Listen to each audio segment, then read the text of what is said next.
Good. We're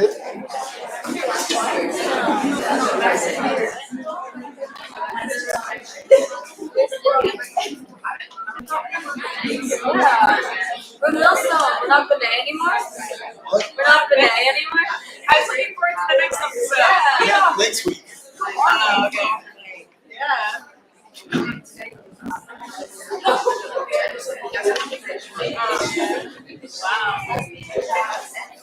The truth was, I wasn't expecting to give shiur klali this week. To you. Just so happened on Shabbat I was learning a specific theme, so it set me up to put the shiur together on Sunday. So I want to look today at a specific episode, which I think in all the years that I've done shiur klali, I've only ever tackled once. The issue of Shechem and the Maaseh with Dinah. It would appear that the say Dinah went out.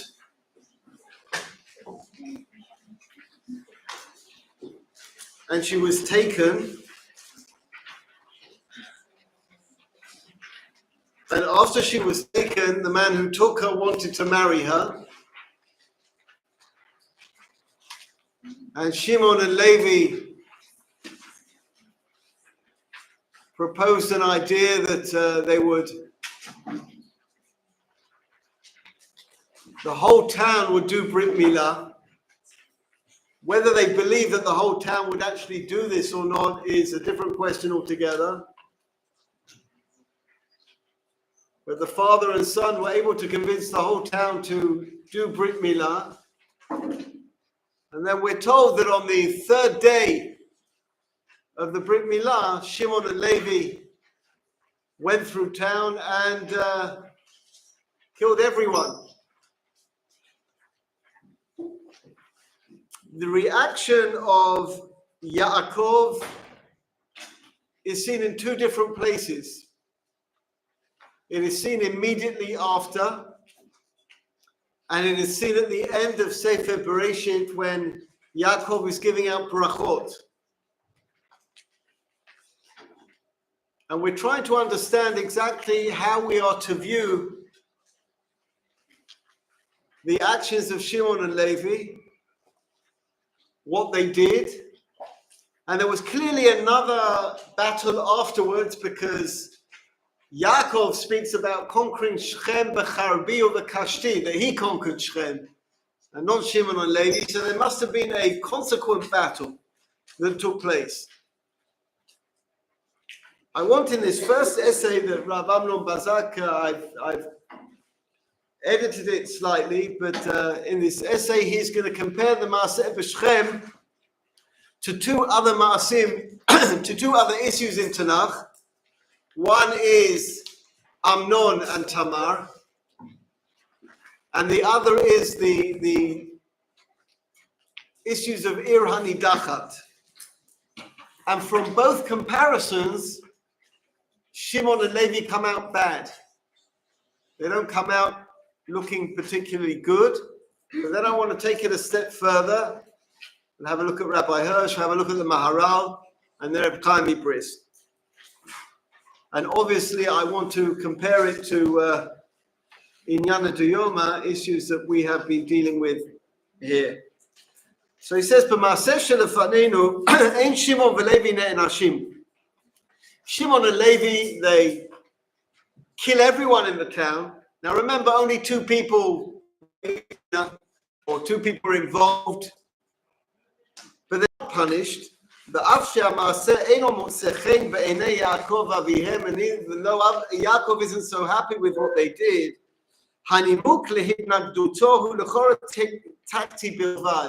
it's a strange comment that Yaakov makes to the boys. "Achartem oti lahavisheni b'yoshev haaretz b'knani u'b'prizi v'ani metei mispar v'nesfu alai v'hikuni v'nishmadati ani u'veiti." he seems to be worried of the after effects of their actions, not so much the quality of their actions, what they've actually done, but what's going to be the ramifications of what they've done. Now everyone's going to stand up and fight us. That's not a value statement. That's a political statement, a tactical statement. How are they going to react now to what you have done? But not what you have done is wrong. Now that's the initial comment that Yaakov makes. Yetera mizot, but even more than that, in this particular story, the last word is given to Shimon and Levi. The parsha finishes with their words. Vayomru hachzona ya'aseh et achotenu. What our sisters a prostitute? What did you expect us to do? What they did was vile, and we reacted. And that's the end of the parsha. Now we know, right, when we learn in Gemara, the second Shita, the Parsha Batra, that's the halacha. I mean, they get the last word. That's how the Torah ends this entire sugya. Hachzonai yaseh achotenu. What our sister is a prostitute. This is the way people behave with our sister. So the whole parsha doesn't lean on a value against Shimon and Levi.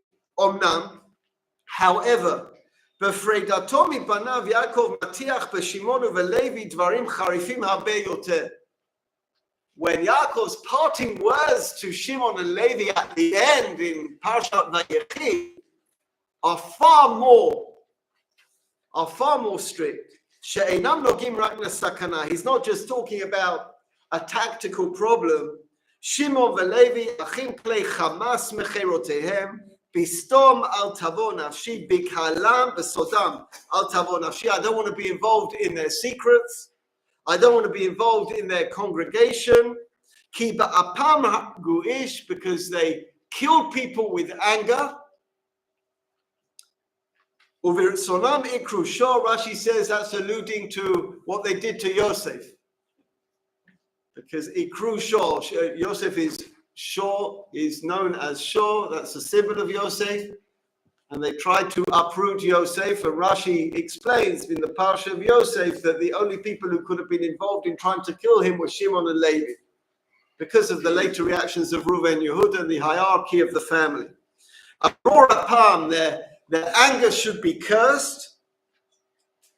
Ki az ve'evratam ki kashata achalakem b'Yaakov afitzem. He said, I will divide them up in Yaakov, and I will disperse them in Israel. And the fact is that both Shimon and Levi don't have nachalot, right? Levi is dispersed, he's spread all over Israel, and Shimon is absorbed into Yehuda.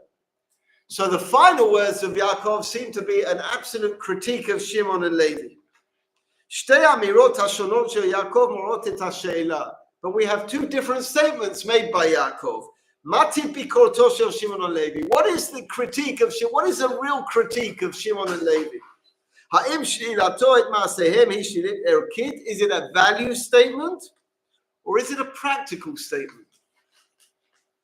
So we have different dayot in the Rishonim. Have a look at what the Rishonim say here. We have the Rambam, and the Rambam is of the opinion, I'll tell you on the outside what the Rambam says. The Rambam says there are Sheva mitzvot b'nei Noach. There are 7 mitzvot that Bnei Noach have, and one of those mitzvot is that they have to have batei din. And the batei din should be punishing people for doing wrong things. And because the Beit Din in Shechem did not punish Hamor ben Shechem, he wasn't punished for his act, therefore the entire community is culpable. They all have to be punished. So the Rambam essentially justifies the actions of Shimon and Levi. Certain people did actions, but no one stopped them. No one stopped them doing the actions. That makes every single person responsible. You see something being done as a human being, you have a responsibility to react, and if you don't react, it's your problem too. And that's exactly what the Rambam says.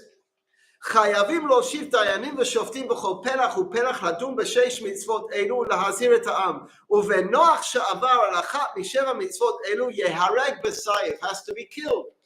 So everyone in Shechem had to be killed.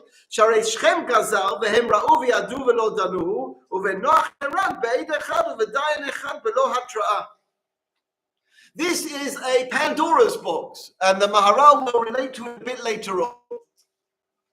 People can't turn around and say it has nothing to do with us when they have elected a government to do something.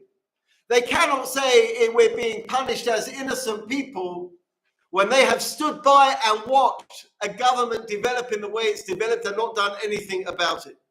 They are to be held responsible as well. So the people of Shechem are responsible. That's what the Rambam says. However, the Ramban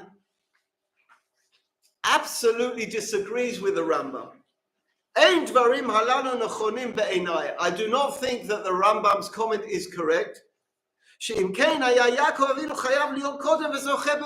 Because if these people are really chayav to be killed, Yaakov should have done it.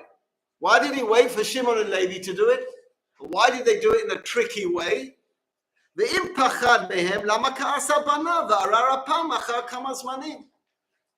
And if Yaakov was afraid to do it, and therefore Shimon and Levi did it in his stead, why did he get angry then? So it doesn't make sense that it was the right thing to do. If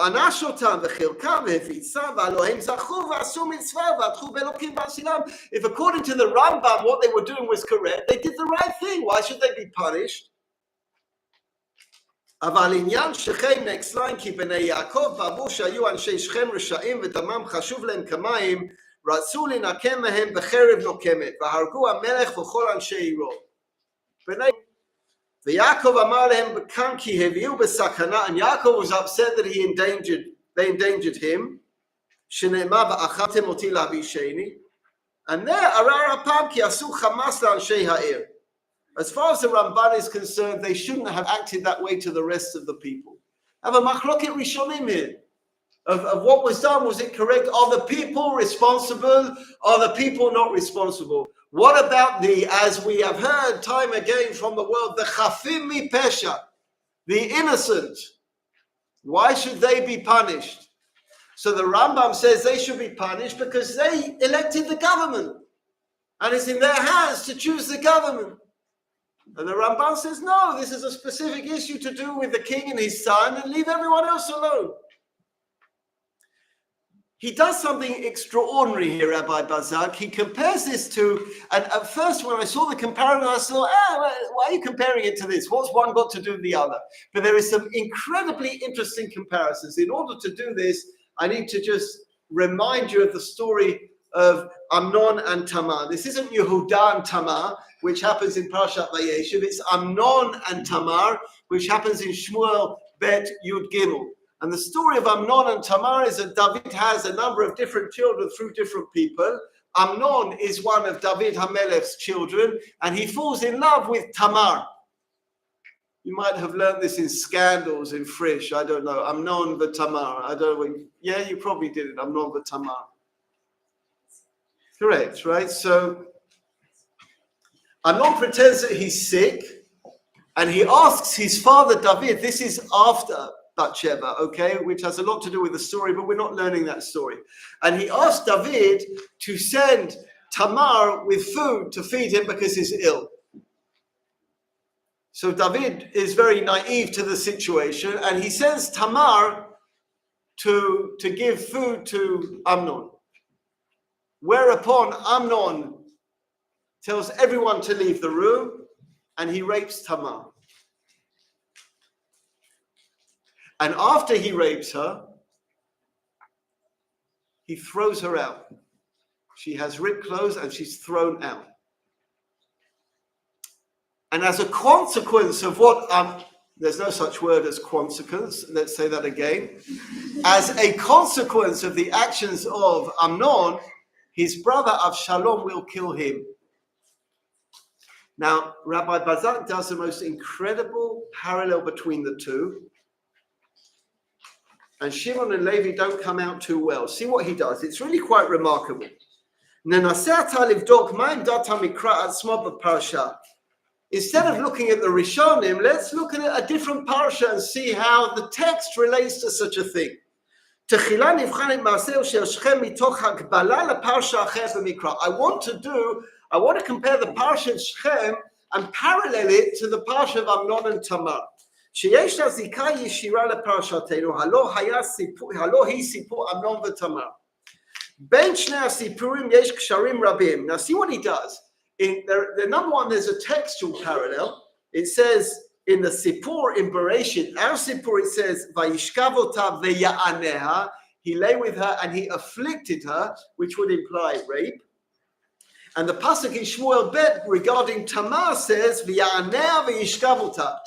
He afflicted her and then he lay with her. And the implication in the order here is that Amnon was much worse than what happened in Shechem, because he afflicted her first. That's number one. And even when the Sukkim describe the Maaseh, look at the words.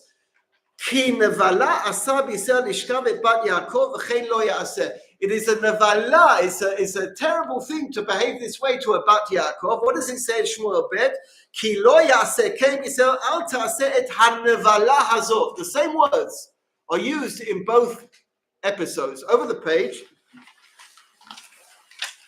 Gimel, afal piken ha'avenu magid b'shomer la'maseh. In both incidents, there is no fatherly reaction to the rape that takes place.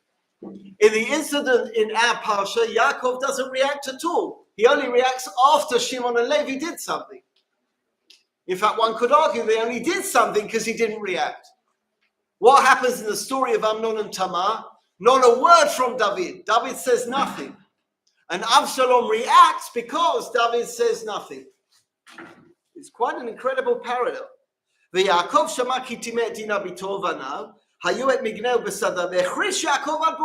said nothing. He didn't react at all, Yaakov. This isn't Yaakov, by the way. This is Israel. This is meant to be a different Yaakov. A Yaakov who doesn't avoid a situation but confronts it face to face. Yasha, Israel. And what happens in the story of Amnon and Tamar? He was very upset but said nothing.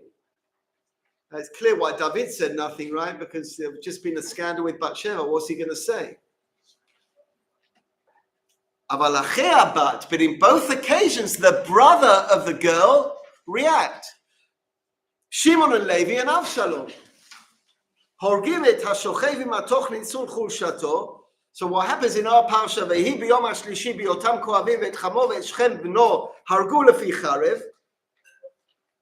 So Shimon and Levi kill Chamo and Shechem Beno, and Avshalom kills Amnon.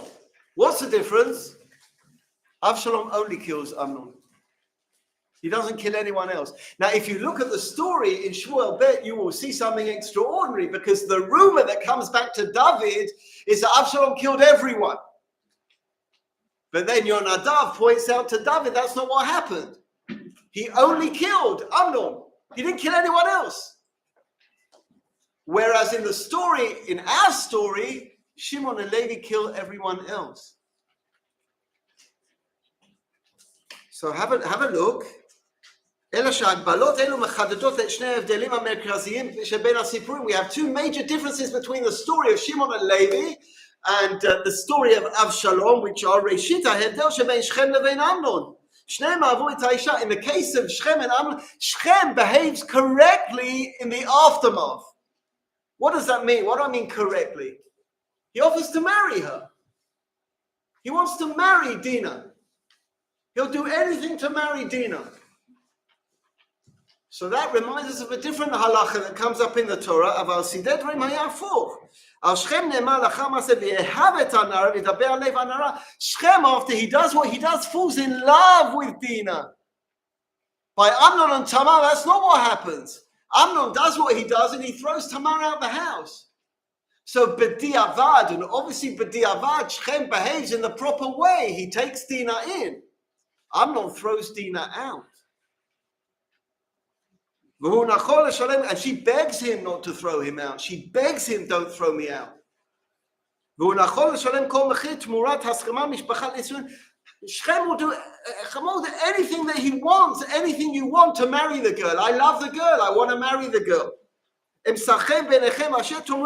Whatever you ask, anything you want, I want to marry Dina.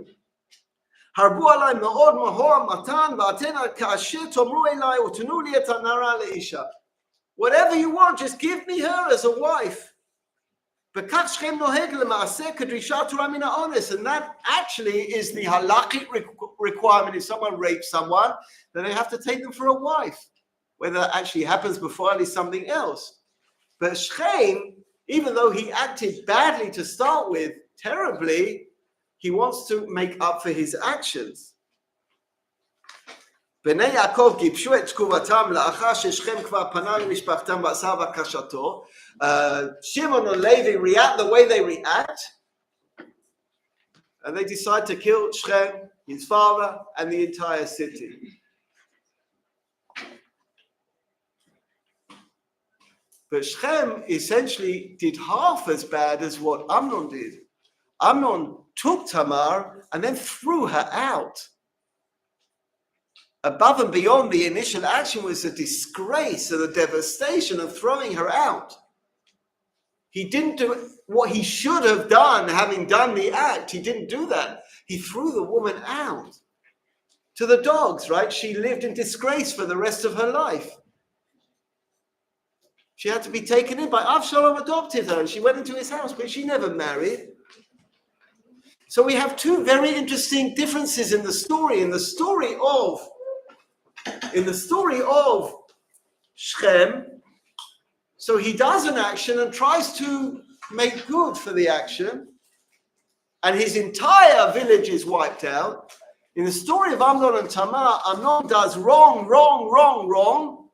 and only Avshalom is killed. Why does Rabbi Bazat take us through this? He takes us through this to critique Shimon and Levi. He wants to say Avshalom, in a much worse situation, only killed Amnon. In a situation which was bad, you did a pogrom through the whole town. And what possessed you to do such a thing? Why did you kill everyone in the town? So in comparison to the situation of Amnon and Tamar and Avshalom's reaction, so Shimon and Levi's reaction is unacceptable. At the bottom of the page,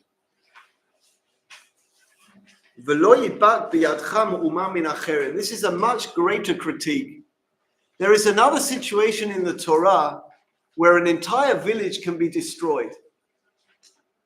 It's a case where the village commits avodah zarah. It's called Ir Hanidachat. Have you ever heard the phrase Ir Hanidachat? So have a look at the bottom of the page. Even if you could side with the Rambam that this was acceptable, there is something in the actions of Shimon and Levi that undermines the initiative. Yesh makon livchor hebet acher b'parsha. There's something else to look in this parsha. Domeh ki ma'aseh Shechem nimaz b'parsha acher b'torah parshat Ir Hanidachat. In Sefer Devarim, you have a story of a town where the majority of the people in the town are killed because they're idolaters. Here we're not talking about collective responsibility, we're talking about the town is guilty.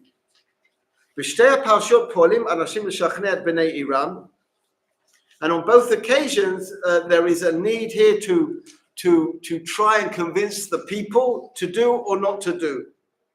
But the one element here in the story that isn't true in our case, in the story of an Ir Hanidachat, if you have to destroy a city because it's idolatrous, you're not allowed to take any booty. You're not allowed to take anything from the city. That's the halacha. You can't go in the city afterwards and take anything from the city. Why? Because that would imply that the reason you destroyed the city was to steal from them. So if you're allowed, like if you conquer a town, normally that's why in Jericho we're not allowed to either. We discuss that in eternity. If you conquer a city, you're not allowed to take the booty out of the city because you conquered it because they were idolaters. And we want people to understand that we destroyed the city because they were idolaters. If we start stealing from the city afterwards, we start taking their booty, that means people will think we destroyed the city because we wanted their... So you're not allowed to. When Shimon and Levi destroy Shechem, what do? They steal everything from the city. So tell me you hold like the Rambam, says Rabbi Bazak, tell me you hold like the Rambam and what they were doing was the halacha. Why did that justify them stealing from the city? It looks like a pogrom. So on two counts, Rabbi Bazak says that there's a problem in my understanding of what Shimon and Levi did. Number one, their reaction doesn't compare to the reaction of Avshalom to Amnon, because they did it to everyone. And if you want to justify that according to the Rambam, why did they steal? Why did they go through the town taking everything out of the houses? You've got a principle that my sister was raped and I'm going to defend my sister and you can't do this to my sister. Why does that suggest that I can then go through the town and take out everything that's in their houses, their refrigerators, their freezers, their TV, whatever they have? So the parallels that Rabbi Bazak has brought makes Shimon and Levi not look so good. And it would also appear from the end of Parshat Vayechi that Yaakov was not happy with what they did. Have a look at Rabbi Hirsch. Rabbi Hirsch has, he's at the bottom of the second page. You know, when I was learning in high school, secondary school, so every time someone would say something about one of the avot, if a student said something, this doesn't seem to be right, this doesn't seem to be fair, so the teacher's response would be chas v'shalom, chas v'shalom, chas v'shalom, chas v'shalom. And this is a big debate in the understanding of psukim, of whether in modern Hebrew, they talk about learning Torah b'gova einayim. When I'm learning Torah, am I allowed to look at Torah as if it's you and me? And if I do so, then my critique is critiquing them on the basis that they are regular human beings like me. And many of the rabbis in recent generations have been very upset with such an approach. Who are we to understand who these people were? They were great, enormous people, and to judge them on my own values or on my own level would be a nonsense. I can understand that comment. I also understand the fact that none of us were brought up in the Middle East. None of us were brought up in families with 2 wives and 3 mothers or 4 mothers. None of us have really any idea of the cultural reality. Talk about Yitzchak and Rivka, talk about Yaakov, Rachel and Leah, and none of us have an iota, even Rab Bailey, an iota of an idea of what the social dynamic was in these houses, because we don't live that way. And to assume that we're going to understand the story of Yosef and his brothers next week on the basis of what goes on at home with your siblings is a nonsense. It's a nonsense. What we think is pshat is so far from pshat. They're not growing up in a nice family in Teaneck. It's a Middle Eastern family with a different culture. And so there's a lot of logic, and these are our forefathers as well. The problem with that shita, of course, is if you turn our mothers and fathers into superhumans, then I have absolutely nothing to learn from them. If you're telling me that Avraham Avinu was Superman, then how can I possibly emulate him? How can I possibly become like Avraham Avinu? You're telling me he's so far up there. How can I aspire to that? How can I aspire to be Moshe Rabbeinu? And so the argument goes on. But what's interesting about the argument is that this wasn't the case a couple of 100 years ago. It wasn't the case in the Gemara. I'll show you when we get to Shimshon in eternity how critical Chazal were of Shimshon, despite recognizing his greatness. And in the same way, Rav Hirsch here, Rav Hirsch isn't prepared to accept the actions of Shimon and Levi. He's not going to say, chas v'shalom, chas v'shalom. On the contrary, this is how he starts. Ata matchila hagnut. Now we're going to see something here which doesn't sound so good. Ve'ein b'da'atenu lechapot alea. I have no intention whatsoever to cover up. I'm not going to tell you what they did was good. What they did was right. Ilu hargu et Shechem v'Chamor. Had they killed Shechem and Chamor, the father and son, v'adai haya hadinim ahem. They would have been totally correct. Achem lo chasu al anashim chasrei magen. They had no pity on people who had no defense. Hamusurim biyadeim b'lo koach, who were weak and vulnerable. Gedola mizo, and more than that, like Rabbi Bazak says, hem shadudu, they stole. Uvederech klal pakdu al anshei ha'ir et avon adonehem, and they blamed the entire city for the sins of their fathers or their masters. Lachen lo hayta kol tzedakah. I cannot justify what Shimon and Levi did. That's what Rabbi Hirsch says. Lefikach gam go'eh behem Yaakov, and that's why Yaakov says achartem oti. Even in Bereshit, achartem oti. This isn't who we are. This isn't what we do. Shmeinu v'kvodenu hayu zachim k'bedolach. Our name was as clear as a crystal.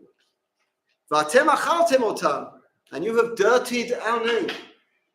Hivashtem et reichi.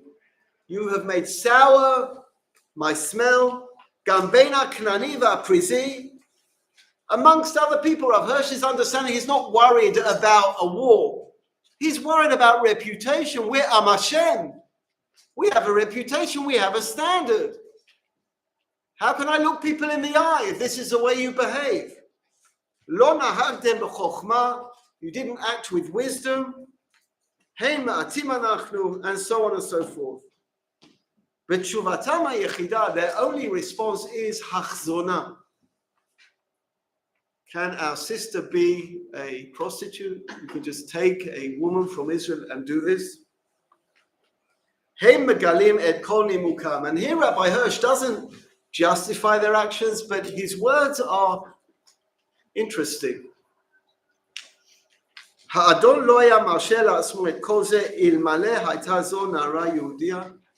they have done this if she wasn't Jewish? Would they have done this to anyone else? Would they have dared done this to any other people?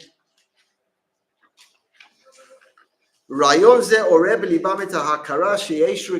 far as Shimon and Levi are concerned, there are moments bahem gam mishpachat Yaakov tochaz cherev kedei lagin al kvod v'toah. There is a time when Yaakov has to take the sword to defend our purity. Kol od yechabed ha'olam rak et zchuto shel zeh she'hakoach omed letzido. And we have to do that. Listen to these words. Rav Hirsch wrote them as he understands them by Shimon and Levi, but listen to the words. Od yechabed ha'olam rak et zchuto shel zeh she'hakoach omed letzido. If the only thing they understand is force, then force it must be. Sarich gam Yaakov la'amen yadav b'charev, and also you, Father, need to pick up the sword because that's the only language they understand. Hem gam lo bikshu linhog b'chokhmah. Hem ratzu lahapil et eimatam al habriot. Shimon and Levi wanted the fear of heaven. What they wanted to happen was that this would never happen again. And as far as Shimon and Levi were concerned, it won't never happen again by holding up posters at a demonstration. They have to know what the price is going to be if they do this to us. There has to be what the Israeli army calls harta'ah. There has to be an understanding by them that there will be a price to pay if you dare do this again to our people. That is their justification. That no one dare ever think of doing this again. But not Yaakov, lo tiyena hefker. You will not take our women and our children. And if you do, you will be wiped off the face of the earth. You will think twice before you do it. And if you think it doesn't work, ladies, the fact that it's been quiet relatively in the north, you should know that every time Hezbollah thinks, they have to think twice because they can see the pictures of what goes on in Gaza. And they know that will happen to them. Whatever they inflict upon us, that will happen to them. And they will think twice, 3 times, 4 times before they dare do anything serious. So as far as Rav Hirsch is concerned, he doesn't justify their actions. And he says the critique of Yaakov is real critique, but he says mitzad sheni, the defense of Shimon and Levi is harta'ah. This can't be done. People can't understand that you can do this. Do you know that last night was the first time, I can't believe, I'm ashamed, it was the first time that I realized what's gone on here. A 4-year-old girl, a 4-year-old was released from 60 days of vicious Hamas. 4-year-old. Ribono shel olam. This is what they do to our people. A 4-year-old. What is it? When was the last time people took 4-year-olds as hostages? An 85-year-old who need medicine and now is in intensive care because she hasn't had a medicine for 6 weeks. People have to know you can't do this. Not to our people and not to any people. What's a war got to do with a 4-year-old? She can't read. She can't write. She's a 4-year-old. It just sunk in last night. I saw this picture of this little baby. She's been in captivity for 5.5 weeks. A baby. They can't do this. And if other people don't like it, let them do it to them. But they don't do it to us. We've been there. We've done it. We had Yed Vavna. We had Babi Yar. We had it in town after town after town through Poland, Estonia, the Ukraine, Lithuania. They've done it already. Not anymore. There's an issue of harta'ah. You can't do this. Like women and children. And now we need the Maharal. Because the Maharal asks a question that is raised by the Ramban, but he answers it. Ach kasher. Because what did the Ramban say? The Ramban said it doesn't justify killing a whole people, right? It doesn't justify because of the halacha. What were they to do? So the Maharal says like this. This is a Maharal. The Maharal's Perush on Torah, ladies, is Gur Aryeh. It's essentially a Perush on Rashi. It's his Perush on Rashi. But during his Perush on Rashi, in this week's Parsha, in Breshit Lamed Daled Pasuk Yud Gimel, the Maharal says like this. Ach kashem shechem chata kol ha'em achatu laharog. It's history just repeats itself. It could be a BBC question. If Hamas sinned, what did everyone else do? Im Shechem chata, Shechem did the sin. Why kill the whole town? V'tireis Rambam. So the Rambam answers. So we've seen the Rambam. The Rambam answers. Devnei Noach mitzuvim al adinim, because Bnei Noach have to run a legal system. V'aveira chat shoven herag al yado. And they're meant to enact that system. The kan ra'u ha'maseh harazeh v'lo tanu. Here they saw something and they didn't do anything about it. In our case, by the way, it's much worse than that, because they saw something and they joined in. Not that they didn't do anything about it, they joined in. That's why they don't know where all the hostages are, because every Tom, Dick, and Harry took someone. They joined in. So the Rambam says, we learned the Rambam. The Rambam says everyone was chayav because they didn't evoke din. They didn't charge Shem and Chamor. But he doesn't like that, the Maharal.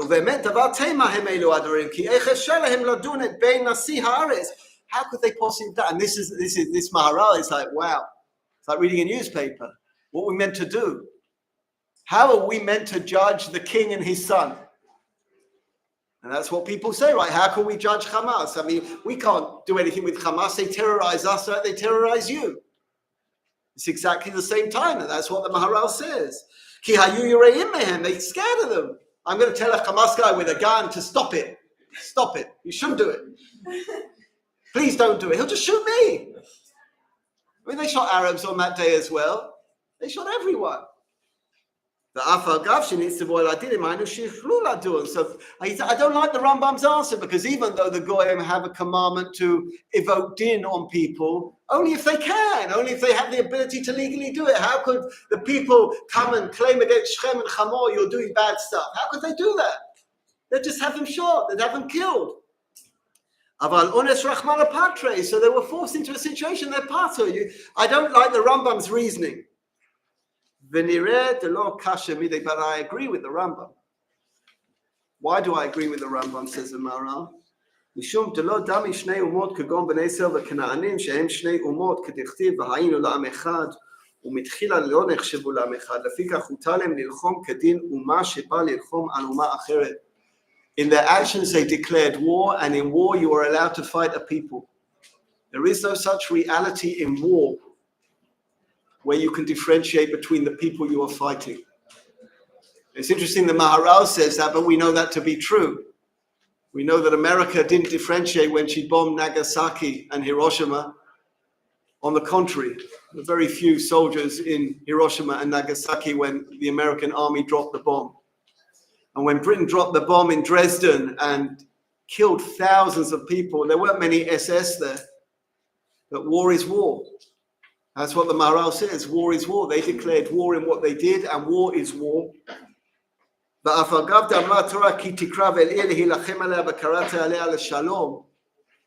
first you're meant to ask for peace when you come to a conflict.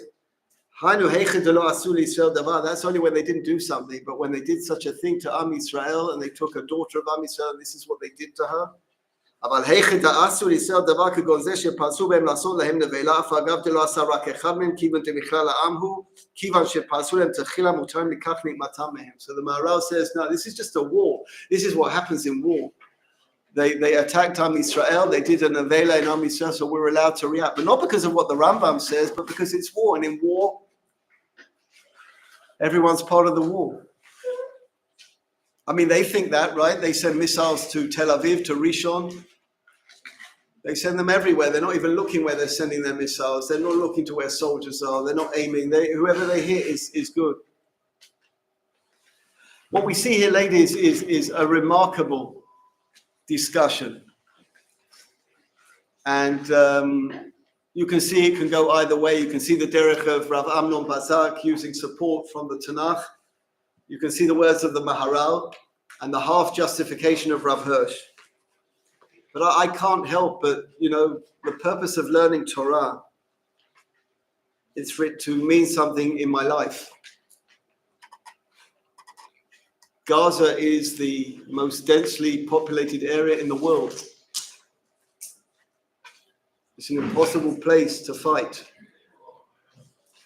But we know we haven't done even half the work. We know the place, how they brought out the hostages last night. Nebuch, a 4-year-old child surrounded by men with guns and masks being marched to the Red Cross. What's she going to do? She going to snatch your gun? What's she going to do? Tread on your foot and say, boo? What are you worried about? You had to put them through this as well? All that they've been through, they now have to be, after being schlepped out of their house and having their parents killed in front of them, now you're handing them back, surrounding them like this. And you're wondering, right? Because you're hearing all the time. So what's right and what's wrong? I just want to show you something, ladies, which is, I've heard it many times before, but never found the source. I heard the source the other day, Rabbi Weinberg, and then I went to look for it further. The source is Reb Chaim Brisk, but Reb Chaim Brisk, I just want you to bear with me. I know it's not my normal share, but bear with me, Reb Chaim Brisk, because he learns it from a Rambam. And I want you to understand the limud in the Rambam, to understand the Reb Chaim Brisk, and Rav Soloveitchik followed Reb Chaim Brisk's comment when he talked about the Nazi party. I couldn't find Reb Chaim Brisk. I found someone who quoted Reb Chaim Brisk. It must be on the Os Sameach in the Rambam. כאמור הרב ווזנר מניח באופן פשוט כי מאחר שסנחריב בא ובלבל בין האומות זיהוי עמלק אינו רלוונטי. Rav Vosner, in one of his tshuvas, say that we cannot identify Amalek today because the Gemara says that all peoples were mixed up. And therefore, even if someone says they're a Plishti, or they say they're a Chiti, we don't know who they are, because everyone's been mixed up over. You have a look at any multicultural society that we come from. A person's calling themselves American, and they don't look American, the Chinese or the Japanese, but they're American because they were naturalized, or they grew up in America. So the Gemara says that as well, that when you're identifying people, it's very hard to identify people because they've all been mixed up. Now watch what he does. But Reb Chaim Brisk is a serious man. Reb Chaim Brisk, it's a serious man. Lo savuken. He didn't agree. Have a look at this Rambam. The Rambam says, "Mitzvat aseh lahachrim shiva amamim." It's a positive commandment. The Hilchot Melachim it's part of Mishnah Torah, it's halacha. He says it's a positive commandment to destroy the 7 peoples who lived in Israel. Shenema hachrem tacharimem. V'chol sheba li'ado echad mehem v'lo harago avar over b'lo ta'aseh. And if they come by your way and you don't kill them, you have done an issur. Lo tichye kol neshama v'kva abed zichram. But then the Rambam says that they don't exist anymore. They don't exist anymore. Invoking that Gemara that says they're all mixed up. However, look at the next piece. V'chein mitzvat aseh la'abed zeicha amalek. The Rambam says, listen carefully, ladies, this is very important. Hannah? V'chein mitzvat aseh la'abed zeicha amalek. It is a mitzvat aseh to destroy Amalek. Shne'ema timche et zeicha Amalek. ומצוות הזה לזכור תמיד מעשיו הרעים ועריבותו כדי לא אוהבתו, שנאמר זכור את עשה למלך מפי השמוע למדו, זכור בפה לא תשכח בלב, שאסור לשכוח איבתו ושנאתו. There's one difference between the 2 Rambams, and it's pshat in the Rambam. Reb Chaim says when the Rambam is talking about the 7 peoples, he said, but it's not shaykh anymore because they are mixed up. But he does not say that with Amalek. He does not say that Amalek don't exist anymore. The Rambam, you learn as much from what the Rambam writes as from what he doesn't write. He says it doesn't say that about Zichran. Amalek still exists. So why don't we say that they were mixed up like everyone else was mixed up? So see what Reb Chaim says. So he just goes on. שבזמננו התבלבלו האומות ולכן ההלכה הזו אינה רלוונטית. ואולם, בהלכה ד' when he speaks about Amalek, העוסקת באמלק משמיט הרמב"ם פרט חשוב זה. He doesn't say that. מכאן הסיק הגר"ח. So Reb Chaim understood from this שהמלחמה באמלק היא בכל דור ודור. There's Amalek in every generation. ולא ניתן להיפטר ממנה על ידי הטענה שכבר נתבלבלו האומות. And you cannot say that Amalek has disintegrated and mixed into other peoples. Now see what he does with this. Harav Soloveitchik Piteach Rayon, Rav Soloveitchik, who is direct family line, he took this idea and said the following. Umasbir she'hamilchama im Amalek u'mitzvat mechiato eina al basis etni ki im al basis ideologi. The only way you can explain the difference in the Rambam, says Rav Soloveitchik, is by saying that Amalek is not a people, an ethnic people, it's an ideology. And that's why there will always be an Amalek, and it always needs to be destroyed. Amalek is an ideology. A person can be a German Amalek and he can be a Hamas Amalek. It's an ideology. And he goes further. Kol Uman, Rav Soloveitchik's words, Kol Uman, any people, Hamatzira, that declares Shemediniyotahi lahashmid et ha'am ha'yehudi, that their entire purpose is to destroy the Jews. These people have said again and again, if you let us go, we'll do it again. If you let us go, we'll do it again. A guy phones home in the middle of killing people, says, Mama, Papa, I killed 10. Shkoyach! We're so proud. Any people who leaves for himself an objective to destroy Jews, he Amalek. It is Amalek. Because they have engraved on their flag the slogan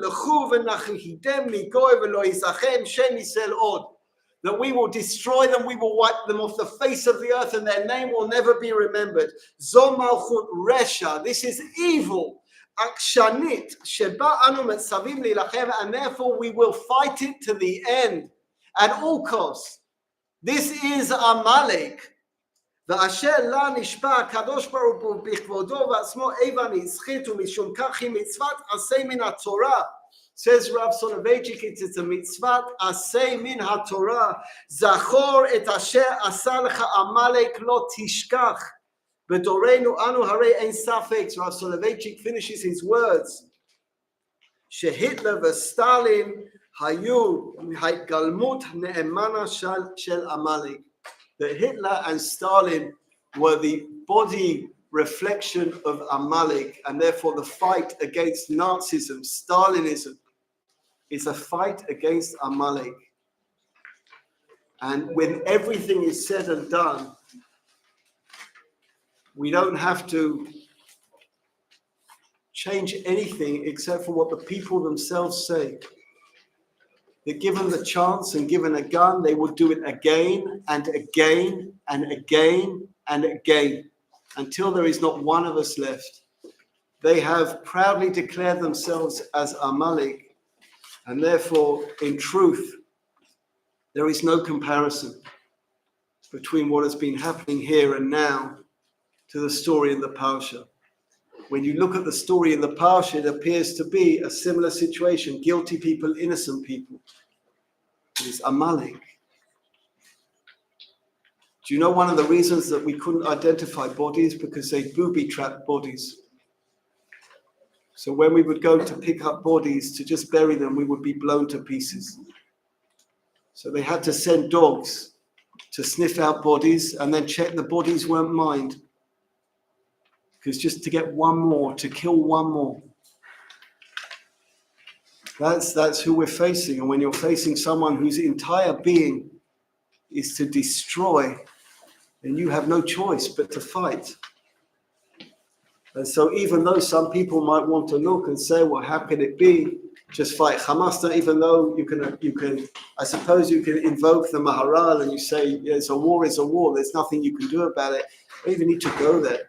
We are with our own eyes today seeing this. This is, you read parshas in the Torah, you don't understand them sometimes. You don't understand how can it be that a whole people is totally dedicated to the destruction of you and me. You and me. But we're seeing it. We're seeing it with our own eyes.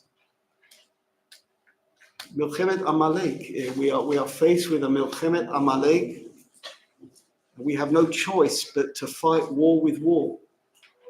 I mentioned in a couple of words that I sent to Bogrot this morning that having said everything like that, we learn other things from our parasha too. We learn the fact that when Yaakov was coming to face Esav, he prepared himself with three things: tefillah, doron, and milchama. So tefillah, we're praying all the time. All the time. If you go to a minyan in any of our shores, we do Avinu Malkeinu every Shachris. We do Avinu Malkeinu on Shabbos. And then we say Tehillim, and then we say Misha Berachs, like you do at Mincha, at every tefillah. So we do tefillah. Doron, we have been forced, because of the situation with hostages and our wish to get our loved ones back, we have been forced to negotiate with people who are less than animals, just to get these children back. What did the Irish Prime Minister say? She got lost. The 4-year-old got lost and now they found her. There's a God in heaven. He'll deal with these people at some stage. She got lost, right? She got lost in the hands of a Hamasnik on a motorbike tied up. That's how she got lost. She got lost and now they found her. So we have to get involved in Doron, in negotiations, because that's the only way we can get them back. You know, each hostage is surrounded by gunmen behind metal doors. If we try to get them back by force, they kill them. It's happened before. And then we have milchama. And then we have it's not black and white. There's a complicated situation. But it's Ma'aseh Avotenu B'Yadenu. It's Ma'aseh Avot Siman Levanim. Tfilah, Doron, v'Milchama. But there is one final thing I would like to tell you again, because each week, Baruch Hashem, more girls come back. So you might not have heard me say it before. Yaakov went into Galut in the Parsha of Vayishlach. He spent the entire Parsha in Galut. He had a tough time with Lavan. In this week's Parsha, Yaakov's name is added to, not changed, because he's still called Yaakov, and he's called Yisrael. Kisarita, because you struggled, v'tuchal, and you succeeded. Our entire being, our entire reality is a struggle. Everything we're doing is a struggle. We have a struggle against two characteristics. Hatzileni na miyad achi umiyad Esav. We have to fight Esav, and now we've discovered in Chutz La'aretz people who call themselves our brothers are not so brotherly. People have started to understand that they don't like us so much, and they're very happy to create anti-Semitism on the back of any excuse. Yaakov says, Hatzileni na miyad achi miyad Esav. We have two enemies, Achi, when they look like they're friendly, and Esav, when they come with their swords. And we ask God to help us in both. Purim and Chanukah are both. Purim is when they come with swords, and Chanukah is when they try and assimilate us. We're always fighting both battles. But what does the Parsha say about Yaakov? When he came out of all of this, what does the Parsha say about Yaakov? V'yavo Yaakov shalem. That the struggle makes us strong. It makes us better. It makes us more complete. We don't feel it when we're struggling. We don't feel the building of our character. But when it's finished, we are stronger and we are better. And that's what we're aiming for Shalem. You know and I know, we know this. We don't need to use foghorns to tell this to the people. We've never been a people that searched for war. The people of the book, we've always been the people of the book. But if Amalek comes looking for us, then we will fight Amalek midor dor. And that's what the Nazis were. If you know your history, you'll know Rav Amital talks about the fact that he was standing on the platform of a train station in Hungary.